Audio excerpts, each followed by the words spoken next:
नमस्कार, मैं हूं कोमल सिंह और आप देख रहे हैं इंडिया विराट न्यूज। आइए नजर डालते हैं इस वक्त की खास खबर पर। समाजवादी पार्टी के मुखिया अखिलेश यादव ने गुरुवार को प्रेस कॉन्फ्रेंस की। इस दौरान उन्होंने जीएसटी अपराध और किसान के मुद्दे को लेकर सरकार पर हमला बोला।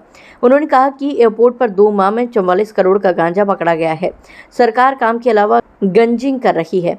उन्होंने जीएसटी लगाकर लूटा, वहीं जनता को धोखा देने के लिए निकले हैं। अब जब तक मुनाफा कम नहीं होगा तब तक महंगाई कम नहीं हो सकती।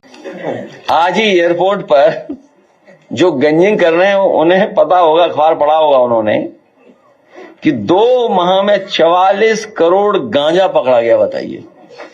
अखिलेश यादव ने कहा कि अमेरिका ने अभी टैरिफ लगाया है। सरकार को जो कारोबार का नुकसान हो रहा उनकी मदद के लिए आगे आना चाहिए। नोएडा में तमाम देशों के लोग कारोबार कर रहे हैं, लेकिन अगर किसानों के साथ धोखा होता है तो ये विकास का रास्ता नहीं हो सकता। भविष्य में किसानों की मांगों को पूरा करने के लिए समाजवादी पार्टी साथ है। वाराणसी में एनटीपीसी के प्लांट की वजह से बड़े पैमाने पर आबादी जो रहती है उसके स्वास्थ्य से जुड़े गंभीर सवाल, उसका जवाब सरकार के पास नहीं है।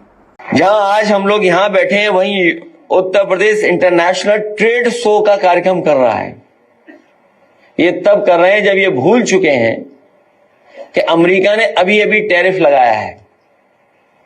1 डिस्ट्रिक्ट 1 प्रोडक्ट का प्रचार किया उन्होंने, लेकिन जो हमारे कारोबार करने वाले लोग हैं जिनका नुकसान हो रहा है टैरिफ की वजह से, उनके लिए क्या सरकार ने फैसला लिया, अभी तक सरकार सामने नहीं आई है। कम से कम सरकार को जो कारोबार का नुकसान हो रहा है उसके लिए मदद करने के लिए आगे आना चाहिए, जिससे हमारा कारोबार चलता रहे, कारोबार के लोगों का नुकसान न हो। अखिलेश यादव ने आगे कहा कि डॉक्टर लोहिया और नेताजी के दाम बांधो नीति पर बात रखी थी। 2027 में सरकार बनने के बाद दाम बांधो नीति लागू कर चीजों को सस्ता करने का काम करेंगे। जाति हमारा पहला इमोशनल कनेक्ट है। बाबा साहब ने जो आरक्षण दिया वह संविधान में वो जाति के हिसाब से दिया है।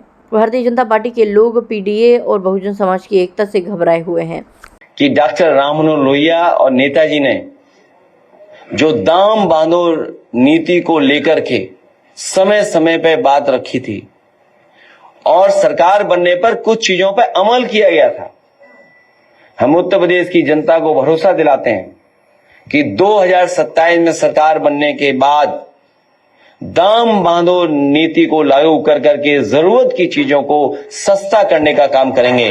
उसकी कीमत कुछ भी हो, एक दाम बांधो नीति जो डॉक्टर राममनोहर लोहिया जी ने दी थी, समाजवादियों की है, उस दिशा में हम लोग काम करने का काम करेंगे। आज के लिए बस इतना ही। ऐसी ही देश और दुनिया की तमाम छोटी बड़ी खबरों को देखने के लिए जुड़े रहिए इंडिया विराट न्यूज के साथ। नमस्कार।